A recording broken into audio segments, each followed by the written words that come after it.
right, we're in Ravenden, Arkansas. You've never heard of this place. I'd never heard of this place. We're way out in the middle of nowhere. We're at the southern end of the Ozark Mountains. There's really nothing out here except for small towns. Folks just living the small town Arkansas life. Behind me down that dirt road, there's a group of people that are building a whites-only community. We're gonna go down there and try and talk to them right now. So most of the people in town have heard about this. They don't really know much about it except for, I guess, what a few other news reports have kind of said about it. So there's a curiosity here in town about what these people are up to. Oh, this is it. I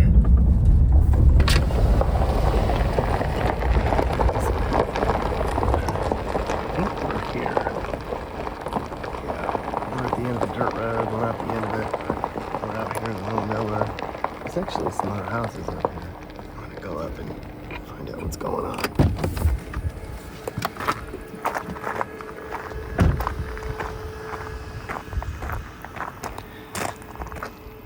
It's very strange up here. Hey! What's going on? That's Eric Orwell right there in the truck. He's the founder of an organization and a community called Return to the Land. He and others bought 160 acres in rural Arkansas where they've built a settlement for only white people. No blacks, no gays, no Jews. 40 people live here right now, and the group says hundreds of others around the world have paid to join this community.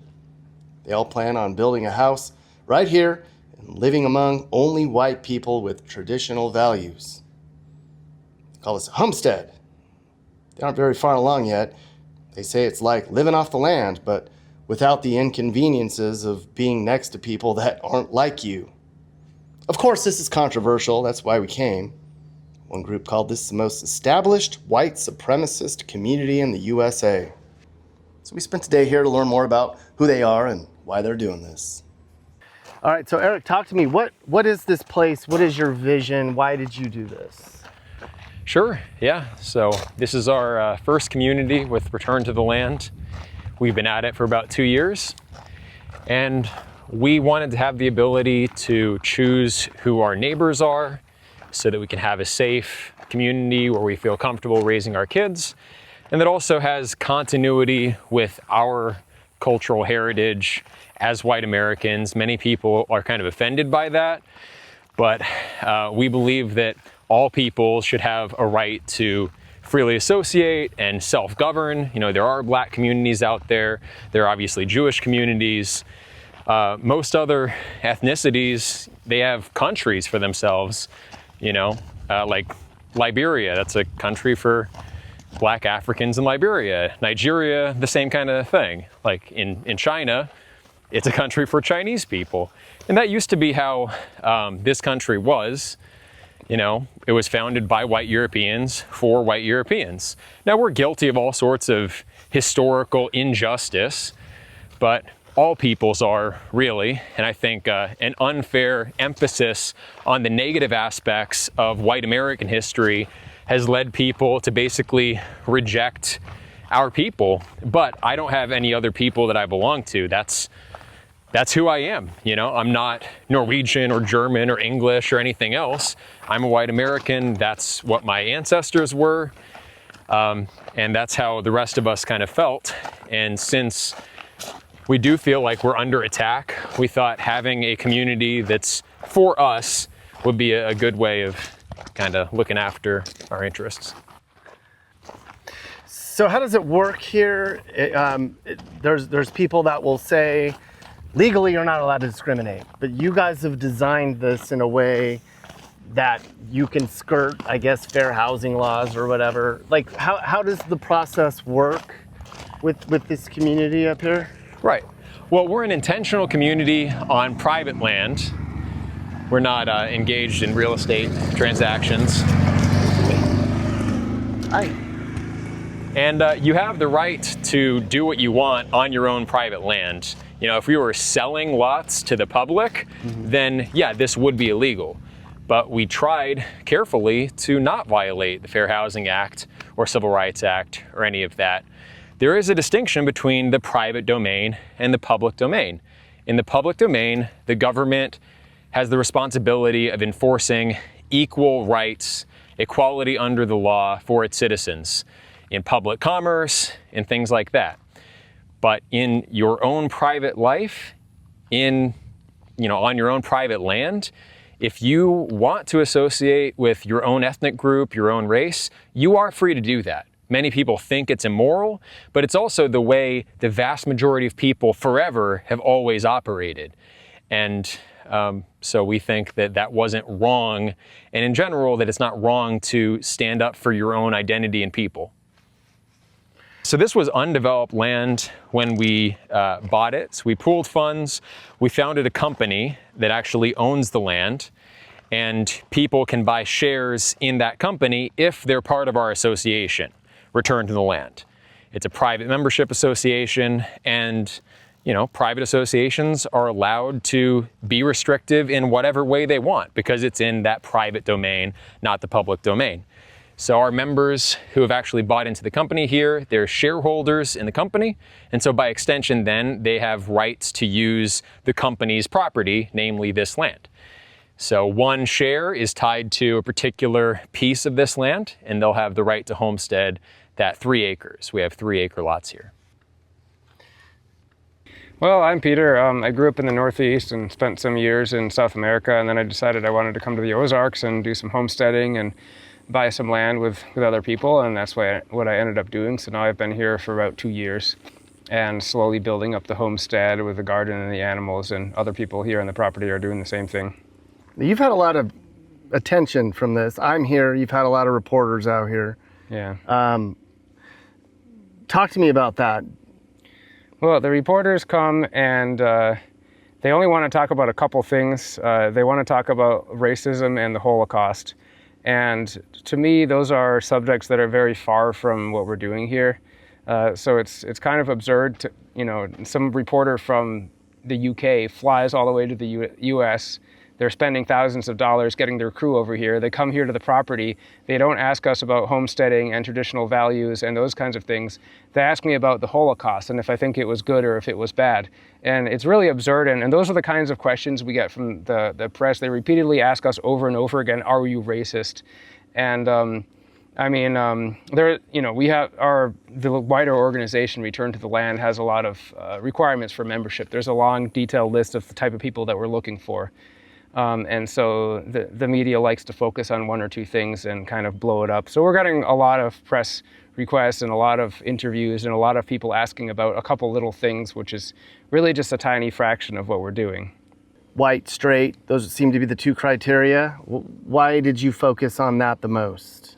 Well, it's an organization for people who want to promote and preserve European ancestry and heritage and traditional values. And one of the most well-known and important traditional family values is that marriage is between one man and one woman. So those are just the values that we formed our organization. People who want that, can join our organization. And as to why we personally hold those values, there's a whole bunch of different reasons. Everybody can have a lot of different answers. Everybody sort of has their journey of, where they are, why they are where they are in life with their political and religious views and what they used to be when they were younger. Like when I was much younger, I was a liberal and then I was a libertarian. And then I realized, everything's going wrong in the world. Let's look to history and see what went right. And so that brought me back to a lot of traditional social and religious values and more conservative political views. So that's what brought me there personally. But everyone in RTTL has their own story of why they hold those views specifically. If Black people, if African Americans want to form a community in Georgia, if Orthodox Jews want to form a community in New York, if we want to form a community here, I think we deserve equal treatment by not just the law, but by the media as well.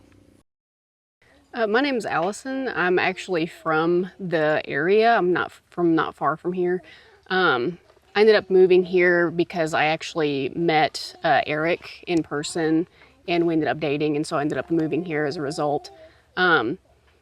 The project itself, isn't something that seems so outlandish to me because I'm from an area where most people are majority white anyway, so it didn't seem like anything like too controversial to me in particular. What is it about this setup, the way it's designed, that spoke to you that you were like, I want to live there? Well, it's kind of like a lot of, Southern folks' dream to kind of move out into a rural area away from like the cities and the towns and have your own kind of land to work with. You know, I came from a small town, but I still lived in town, so there's not a lot of land associated with, a place like that. And everyone just kind of wants to move out into the woods and homestead a little bit.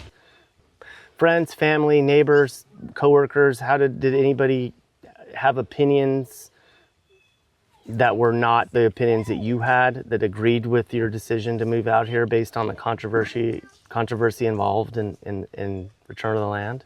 Well, the majority of rural Arkansans are pretty conservative and would probably have a lot of views that are pretty aligned with it. Of course, a lot of people weren't sure what this group was, so they were a little leery of it to begin with because they didn't know why they were here. But the actual beliefs of the group is not anything controversial around here.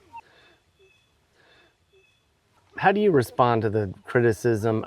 There's been a lot of media attention here. How do you feel about that?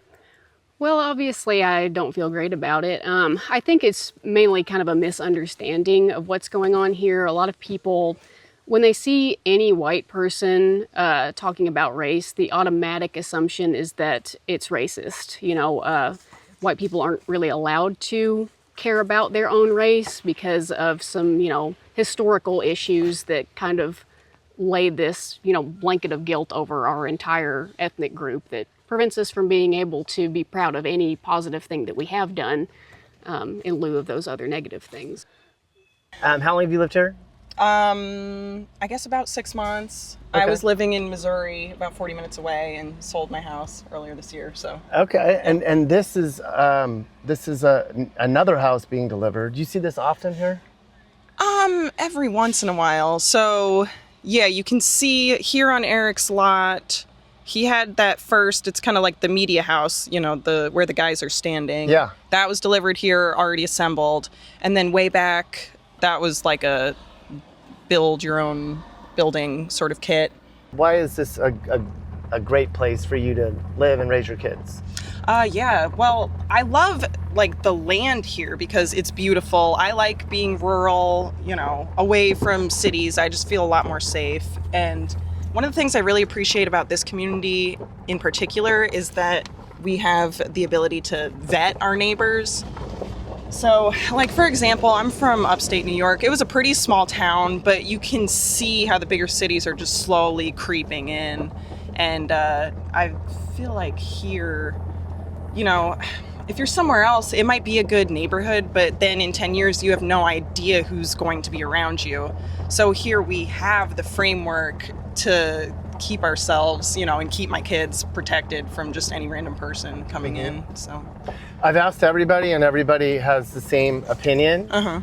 Are there any negatives to raising a family in a very homogenous environment that's very white, straight, the same? Are there drawbacks to that at all? I don't think so. The thing is, if someone really wanted to encounter that, even someone that lived here, they could just drive somewhere else, people could encounter that basically all over the country. So I like that there's a place for, our type of people.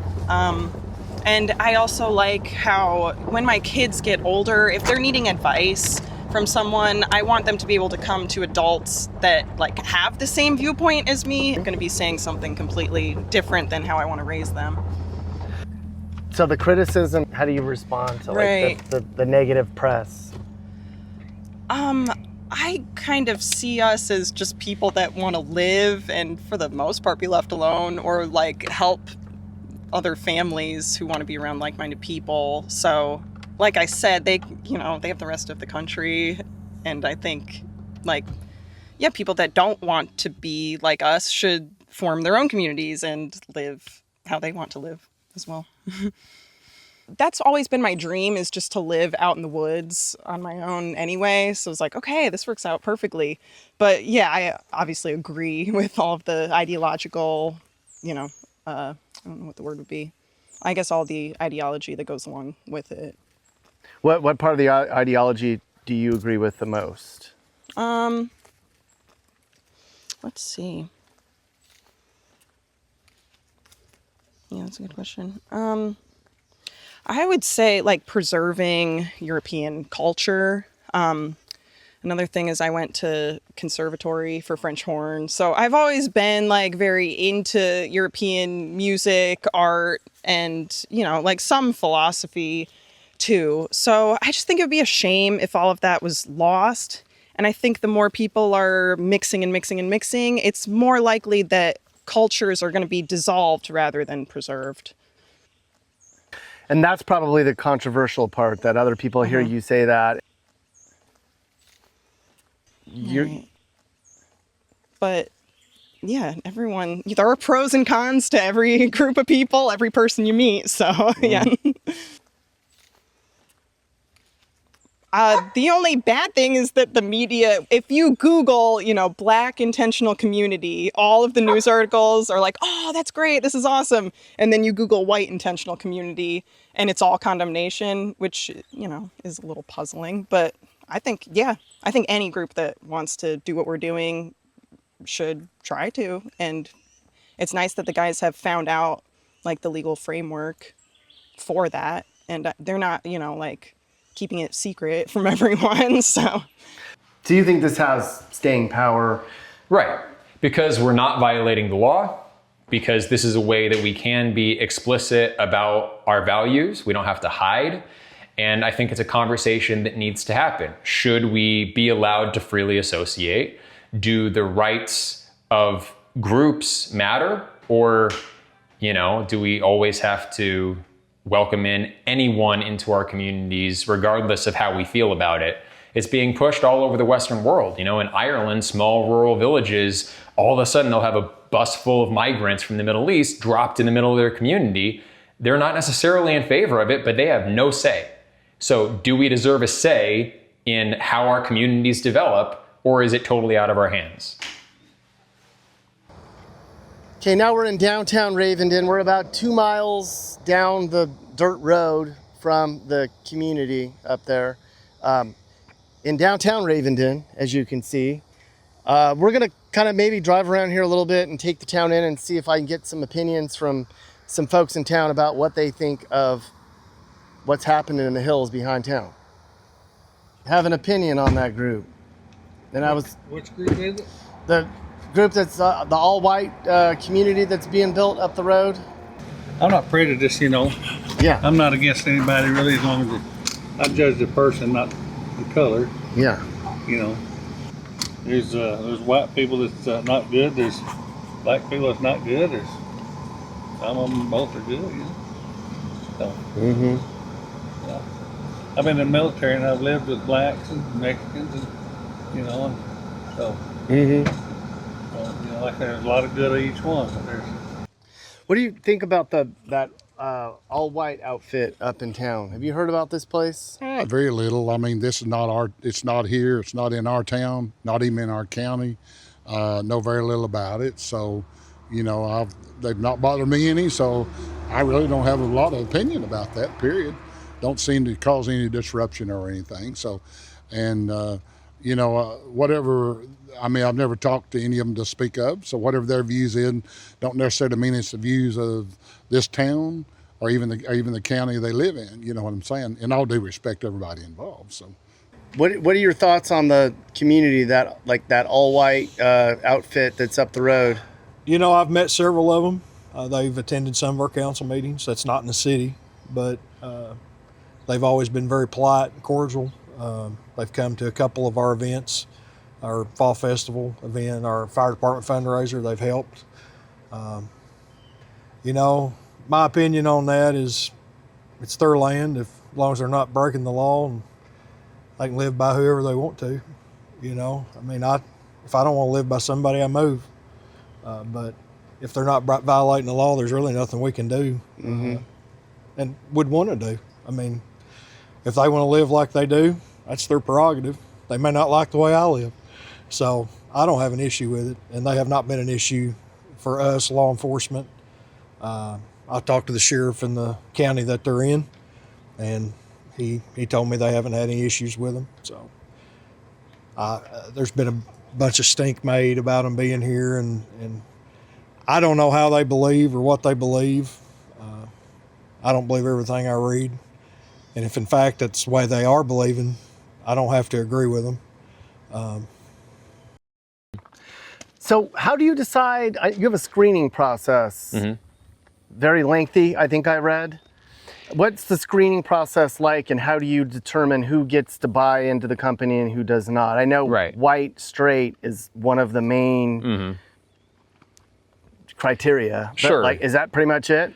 Well, traditional European values as well.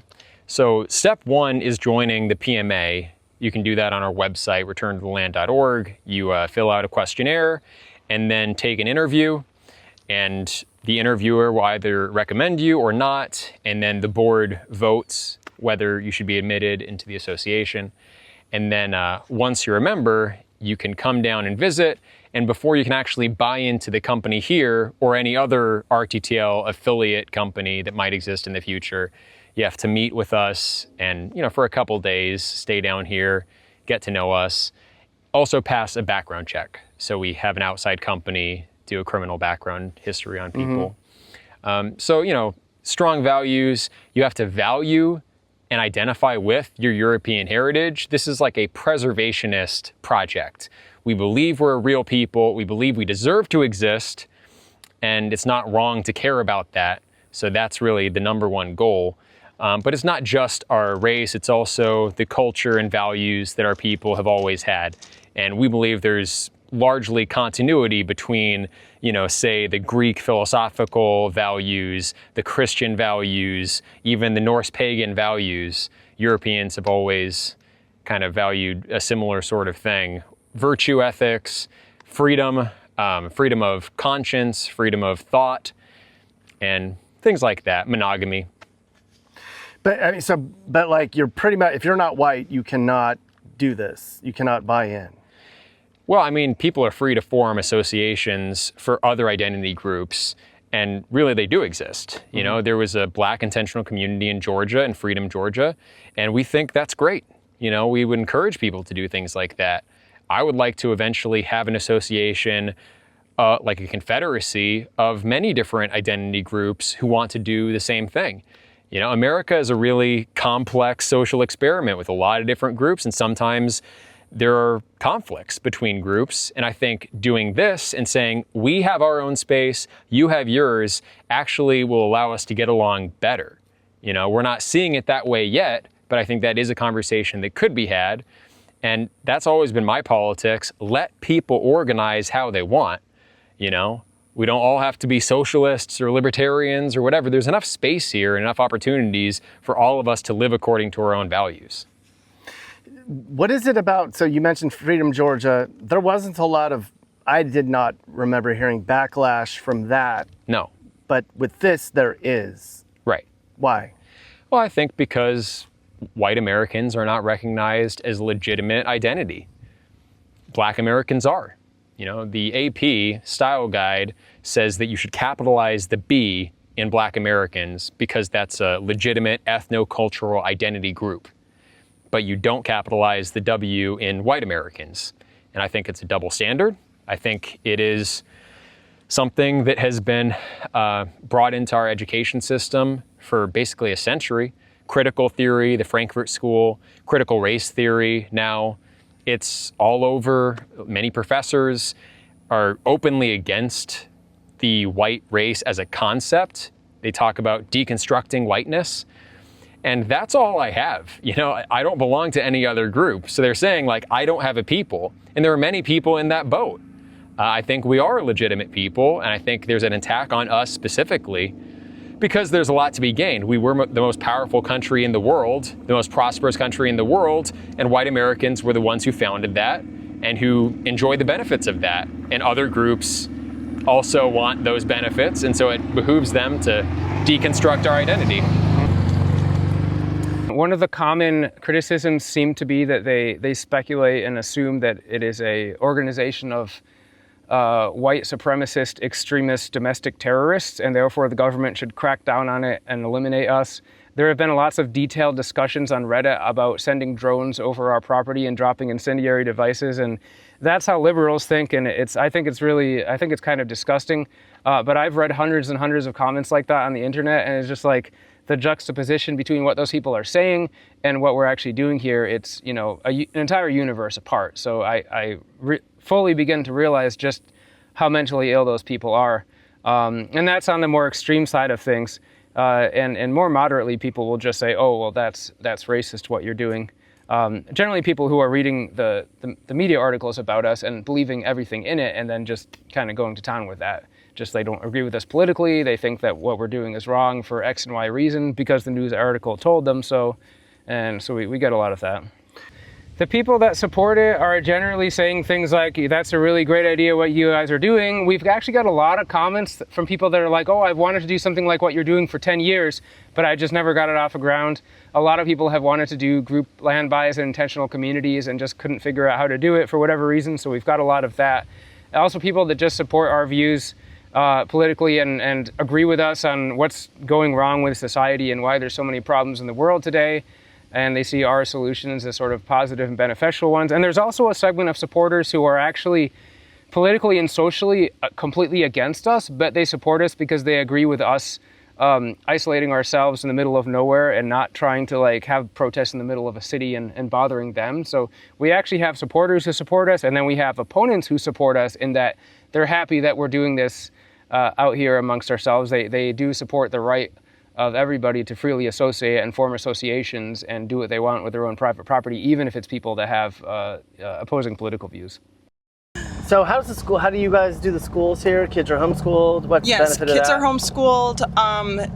It's more like a co-op at the moment. We just don't have the numbers here yet to like make our own sort of school here, and I'm sure there would be legal like do you have to follow school rules? Can you homeschool out here off the grid? Yeah, actually, the homeschool laws are really good in Arkansas. All you need to do is let them know once a year that you're going to be homeschooling. And then, as far as I read, legally, they can't even look into your records of what you're teaching. Obviously, it's recommended to keep records in case, I don't know, I guess in case CPS gets called or something, you can show them like, oh yeah, of course I'm teaching my children, but there's no like mandated state testing or anything like that. And yeah, again, you know, with your neighbors being vetted, you know that all the children around are gonna have the same values and not be picking up, I don't know, there's a lot of like, you see a lot of trans stuff they're trying to teach in elementary school and stuff. And a lot of people think, oh, that's not gonna come to my small town. But you just never know. I'd rather know what they're learning for sure instead of that big question mark and sending them off personally. What happens if somebody in here decides that they're trans?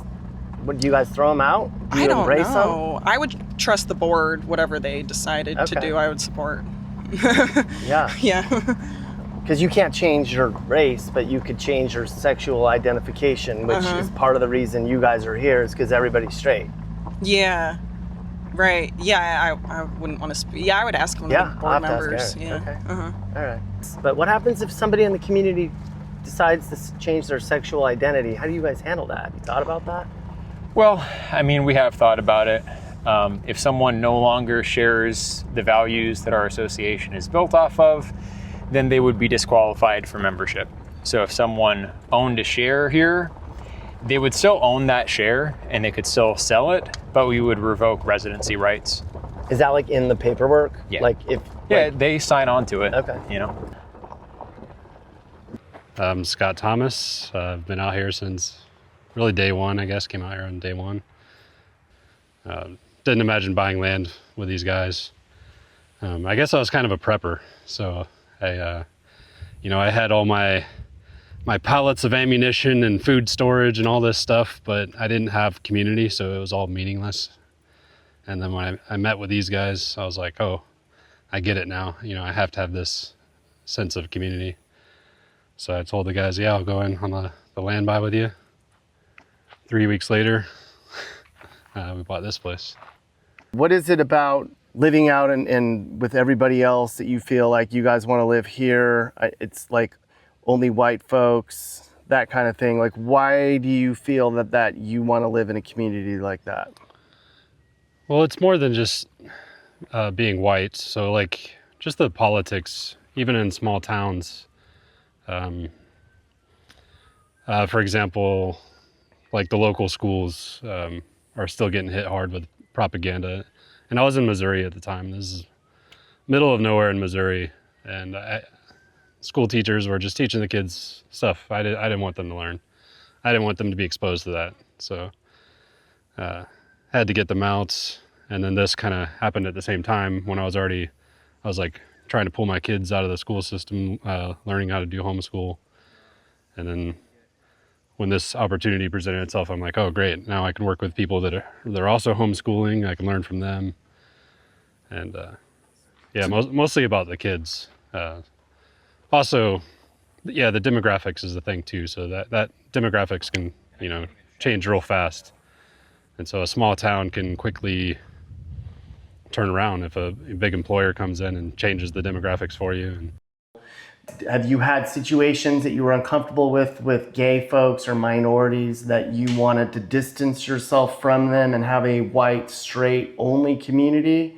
Is that, or? Well, I've had gay friends, I've had, black friends, Jewish friends, and I don't have any problem with them in themselves. I'm comfortable interacting with people like that, but I think that I belong to a real group, and many people deny that that's a valid group. We're not recognized as an official ethnicity by many organizations, but I think white Americans had an ethnogenesis here. People from Europe came here, blended together. They developed their own culture on the frontier out here. And that's what I want to perpetuate because I do think it's under attack. This very controversial, clearly. What kind of feedback have you received from the community or other people or anything else so far? It's mixed. I mean, some people locally are not happy that we're here, but the majority of the people I've actually interacted with face to face are supportive.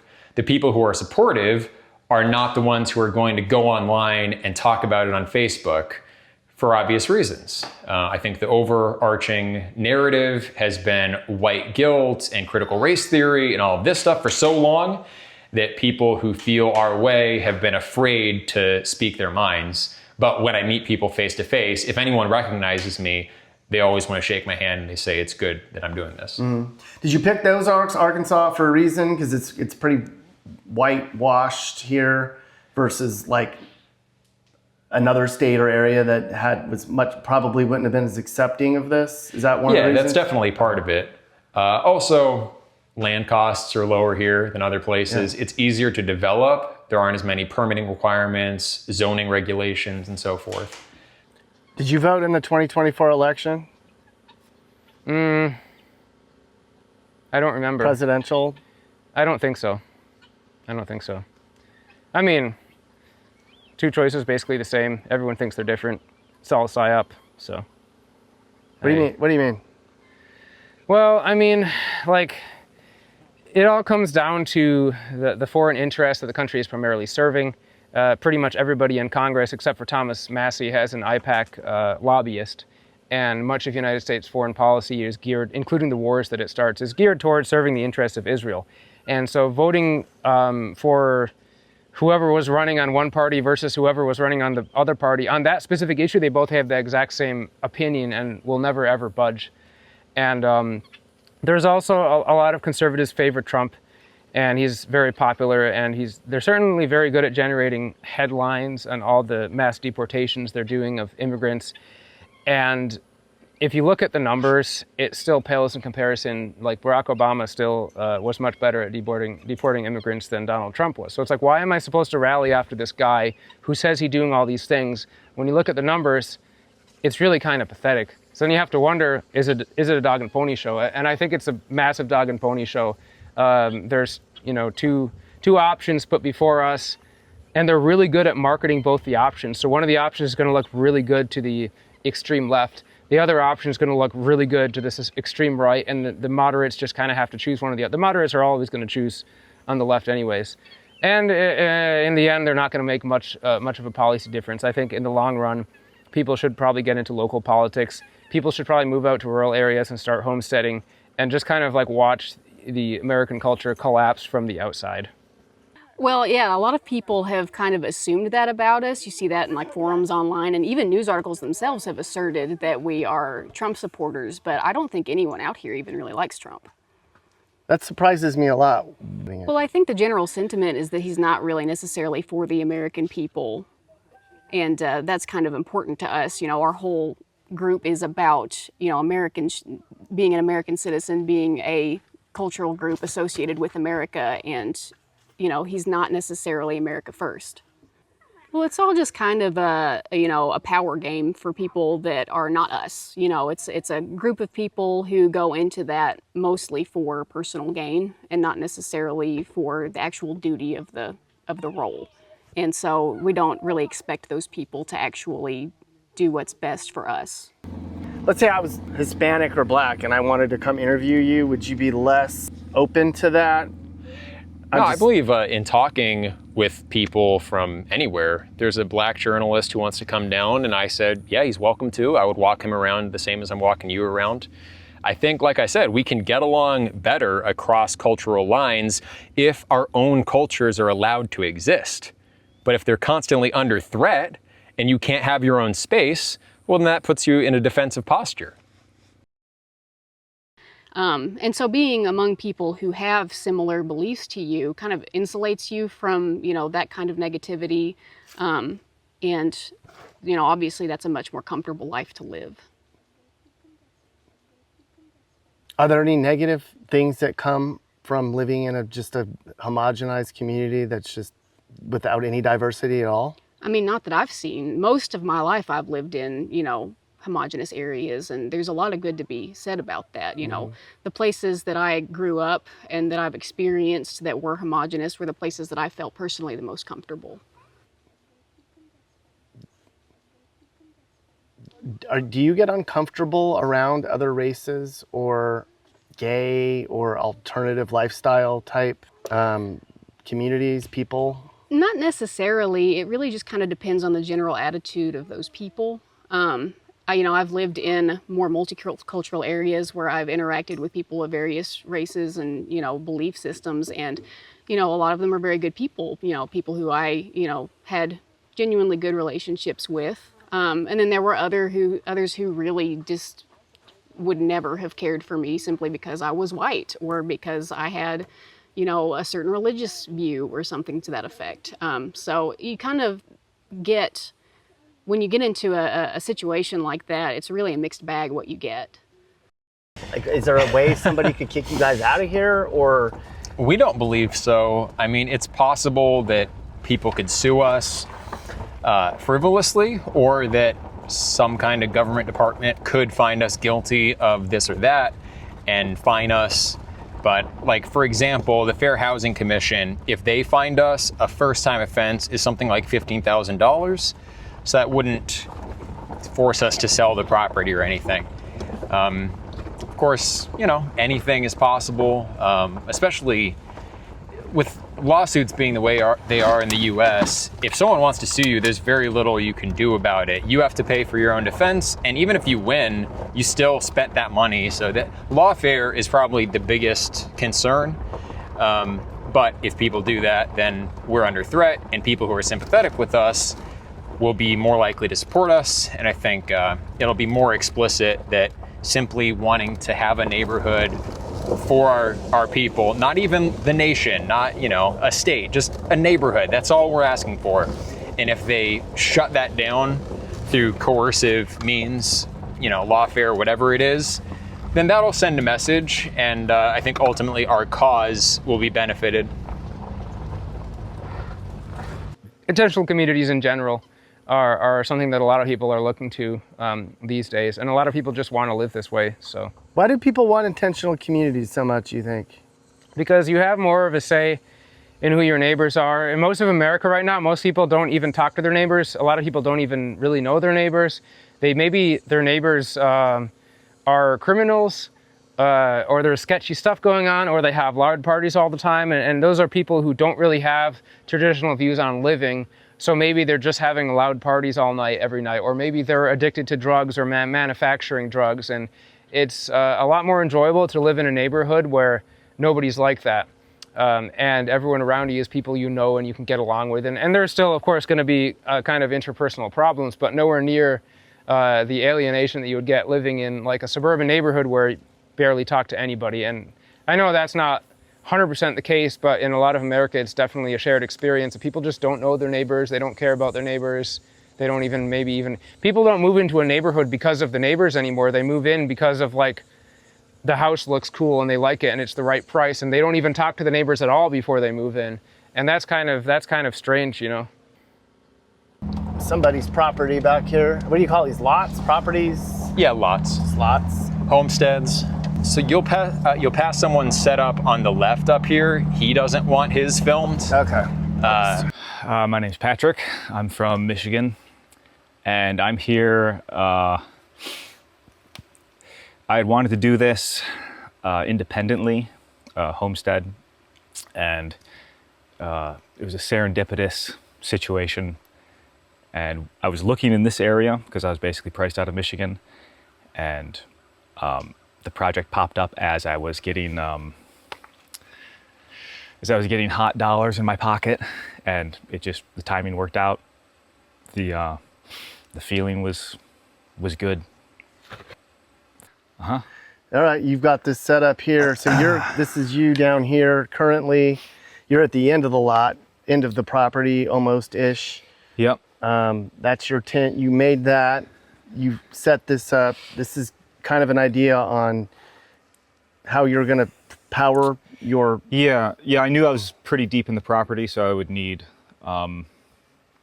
independent power. Yeah. So I just put together, this is all like secondhand stuff. It's old medical batteries, medical cart batteries. It's a 24 volt system. There's a 550 watt panel on top.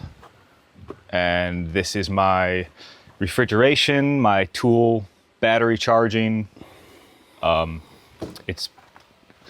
they're used batteries. It's probably 2.5 kilowatt hours of storage. And this is how you're going to power your future home? Yep, wood tools. Yeah. I mean, everything. I can do it all back here. I mean, if there's a need, I could take this to the front and charge it up really fast, but I think it's going to be adequate. Is this more for you about independent living off the grid, or is this more about like isolating against from the rest of the country, or both? I'm getting the like, this is more important vibe from you. Yeah, I guess it's aspects of all those things. I think an important part of it is sovereignty. I've been living in Detroit for the last 7 years, and you know, we all have a measure of sovereignty, and living in the city, it was pretty limited. I wanted to homestead in Michigan, but there's all kinds of code implications. Every little thing would need engineers' approval and inspectors and all that. And out here, it is I am much more sovereign out here. Did I hear you say you're sold out? Well, all of the initial shares were purchased. Okay. But some people are reselling shares. Okay. Was that a surprise to you that you sold out so quickly? And how many is sold out? Like how many did you have? How many shares were you offering? Well, it's 160 acres, so basically divide that by 3, approximately 50 shares. Okay. And no, I wasn't that surprised that there was the interest, because in the communities we're in online, there are a lot of people who have talked about this for a very long time. It's just the right legal framework hasn't come together. In the past, people have tried, all moving to one area, but then you don't really control who your neighbors are. People move, and you're not legally allowed to decide who moves in next to you. Or a big company moves into town, and then they bring in a workforce from wherever. And like that's happened at Pocahontas nearby. The demographics changed really, really quickly. A lot of people feel uncomfortable with it. some people are fine with it, and I think that's fine. But for those who don't like their hometowns radically transforming really quickly in their lifetime, something like this would be a good option. And it's not that we're like so isolationist that we're not going to interact with the outside world at all, but it is definitely kind of like the idea is to create a space where we feel more comfortable away from broader society. Mm-hmm. Do you ever see America getting to a point that you would want to reintroduce yourselves to it? I mean, you can't really say for sure. There's no way of knowing what's going to happen in the future. The landscape is so varied even now. You can't really accurately predict what's going to happen in the future. Maybe, maybe not. We bought the land from a logging company, so they had some, you could kind of call them roads to start with, but there were huge divots. It's a lot of heavy machinery that they would operate out here. So this was some place that you could actually drive to. It was totally overgrown, stumps everywhere. And this is where we basically chose to set up camp initially. Some guys were living in tents out here. How long ago was that? The very first, like 2 years ago. So 2 years ago, this is when you guys broke ground out here. Yeah. So there's been a lot of, bulldozing and clearing with tractor and by hand. And I know it doesn't look like much, but it took a long time to get to this point. So now this is a common area. Some of the guys work out here. We have our sawmill. You can see logs that have been taken from the back half of the property that we intend to mill later on. Over there, a member has set up some tents to store his belongings. He intends to move out with his family. But of course, it's hard to move all at once. So yeah, this was where it all got started. We used to have a flagpole here. We need one up front, but so wait, so you got a well, so this is completely off grid, right? For now, yeah. Okay. It's going to be slowly getting more on grid as time progresses. Okay. That costs money, and I'm trying to do this without a mortgage to show everyone that it can be done without a mortgage, and it's actually really fun. So. And remind me, so 2 years ago, when did this first go up? 2 years After ago? I was here for like 4 or 5 months, this was pretty much done, and then I started building a kitchen. So I'm starting to build a kitchen onto the side of it. So I'm going to pour a concrete slab floor and put a couple more walls. And after that's done, I'll put a couple rooms on the front, a couple rooms on the side, and then I'll build, a few more bedrooms onto the back. So there's the exact same way that my grandfather built his house, which is he built one room, then he built the next room, then he built the next room, and he didn't have to, as far as I know, he didn't have to get a mortgage to do that. So now we kind of have half of the second growing season in Arkansas. So I planted a bunch of turnips and parsnips. This was covered in squash, and last week I just took all the squash out and filled it up with, the turnips are even coming up in the middle there. It's like Hackery turnip. It's some heirloom variety that produces in a very short period of time, like just a little over a month. And you can actually eat them raw, so that's kind of cool. So. And how many total live in here? Yeah, that's a good question. The number we usually say is 40. The population goes a little bit up and down. Summer's a little rough. I would say we're lower population at the moment, but there are more people planning on coming in fall.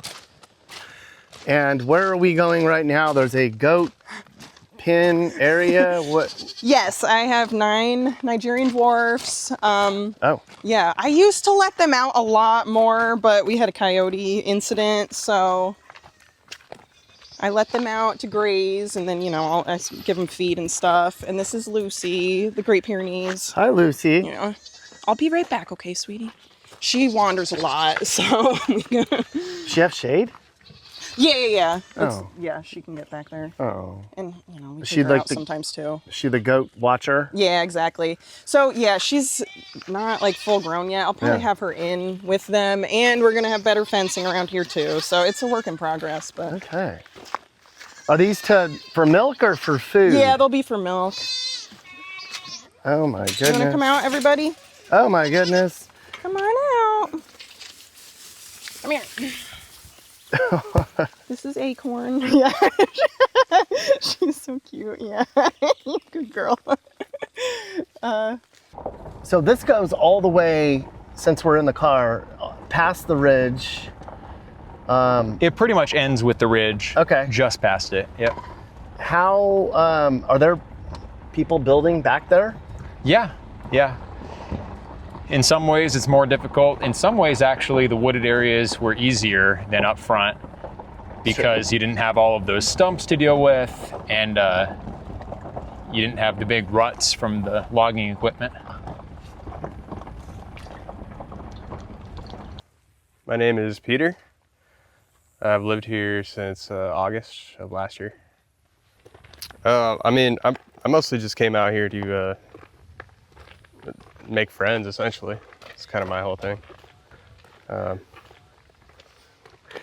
It's not easy making friends in the city and all that stuff. And most normal people don't care about the sort of stuff that I do. I assumed y'all were going to be a bunch of conservatives, and I've learned from talking to most people, we don't believe in the political system anymore. Are you also part of that belief? Yeah, for the most part, yeah. I think Trump can give us like a little bit of freedom and room to kind of, I guess, do something like this. I don't believe the Democrats or liberalism would be okay with any of this. I think they would clamp down on it very quickly. Why? Why do you think they wouldn't allow what? And what is it about this? Is it the whole white no gay thing that they would be most against, you think? Most likely, yeah. This whole project is we're exercising free association and seeing how kind of how far we can, like what that actually means to us. Do you want to talk about the tent? Sure. You built this. Yeah. Where did you learn how to build a tent? Who learns how to build a tent? I was into medieval reenactment some years ago. Yeah. And I mean, a lot of the info's out there. It's funny, a lot of like Web 1.0 sites are still active from, I don't know, the 80s and 90s. People putting together a lot of info, medievalist, reenactor type of stuff. Okay, you can kind of see. Yeah, man. It's And how long have you been here? a couple weeks? week and a half. Okay. Yeah, week and a half. I've been here a month or two at a time, a couple times in the past, clearing roads. Yeah. What's your how long is this for? Forever for you? Is this a temporary, I just need it out of the city thing? Have you even thought through that yet? Yeah, I'm committed to, I think, at least 2029. I'd like to start a family and, spend a good deal of it here. But if things are, if I need to exit, I think I'll do, 4 or 5 years solid to really make sure. You can start a family here? Oh, yeah. Okay. What about the friends, family? When you told them you were coming here, did you face a lot of criticisms based around the controversy around this project? Not really. I've been mostly open, more open with the immediate family and a little bit less open the further out from that circle. I think people pretty much get it. How long have you lived here now? In this community, probably about a year or so. What have you learned the most? Something that you didn't think you would experience, or something that you've reflected on? Well, I think the thing that strikes me the most about it is the community aspect of it, because even in modern communities that are more homogenous, there's kind of this individualistic sense about people nowadays, and everyone kind of looks out for themselves and not their neighbors so much anymore. And this particular group, because we have, deliberately chosen people that we get along with, all of our neighbors are our friends. And we have a broader sense of community that I think a lot of people are missing nowadays. We have community dinners every Saturday. We frequently meet up for, gatherings of various kinds. And it's something that I think a lot of people are missing today. How long do you plan on staying here, living here? Oh, I don't know. I'm gonna give it 10 years and see what happens, and it'll probably be much bigger, and maybe I can go do some pioneering again, you know, start something else, start a new one. I kind of like the pioneering phase, so most people do not enjoy that, but I like just being out here with nothing really. So other communities have tried this, right? This has been tried in North Dakota, Missouri. I mean, there's been other, and they never really lasted. I don't know why. Maybe you studied why. Do you know why? And how do you think you're going to be able to make this last long when other like white only communities weren't able to sustain themselves? Well, I think it is a matter of our legal structure. Like I said, in the past, people have congregated in a certain area. There are other groups in Arkansas that operate that way, and that actually does work. I'm aware of networks in Texas and even the Northeast of hundreds of people who feel similarly to the way we do, and they gather together and they meet up for events and homeschooling co-ops and things like that. So it is a viable option, and there are long-running groups operating like that around the country. They're just not open about what they're doing. Another way people have tried to go about it is to have one person own a bunch of land and then have people live on that land. And, you know, I think people deserve skin in the game and a stake in a common enterprise and some dignity. So that's a situation that's easily exploited. You know, effectively, some guy can have his land developed for free, and then he can decide to sell the land and no one can say otherwise. And you're trying to grow this. You wanted Missouri. I mean, This is the first of, explain to me what your vision is on the future of this company and what you're doing. Sure. So this company is exclusive to this piece of land here. The PMA, Return to the Land, that's a nationwide association. We have members all over the country, and we are a member-driven organization. Our board is up for election every 2 years, so I won't necessarily always be the president. And wherever people in our association want to congregate and form companies and buy land together, we want to facilitate that. So it's a tricky thing getting the legal documentation right and making sure that you're just going about it according to best practices. It's easy to get in trouble with something like this. So that's why we exist as an association. And it really is member driven. So there are big hotspots of members in Appalachia, in the Pacific Northwest, and here in the Ozarks. If someone wants to start a community in Maine or something like that, we're all for it. It's more difficult, obviously, in some states rather than others. Like the Attorney General in Arkansas looked into the case and said that according to his preliminary investigation, nothing here is illegal. Now, they still might find something, but in many other states with a more hostile attorney general or presiding party, you might get a different result. And the other thing is, people say that multiculturalism and diversity is the future. There was a book written in 1925 promoting a lot of those ideas. And one of the things they said, the author said, was that he wanted to replace diversity of ethnic groups with diversity of individuals. So it was actually a book promoting, and this book is, well read by all the major politicians in the world, promoting the idea that we should actually eliminate the diversity of all ethnic groups in the world, combine them all together into one Earthian race, and then, this is a wild idea, combine them all together, and then you would only have diversity of the individual among the massive glob of Earthians. And that's a really strange idea to me, because actually that's the opposite of diversity and the opposite of multiculturalism. You're actually eliminating all the different cultures. And so it's kind of funny that they say one thing and they're really doing the opposite thing. We believe in preserving the sort of like all the individual cultures of the world and all the individual ethnic groups of the world. They all have something valuable or something unique. And I think that's a much more noble goal than smashing them all together like, that 1925 book proposed.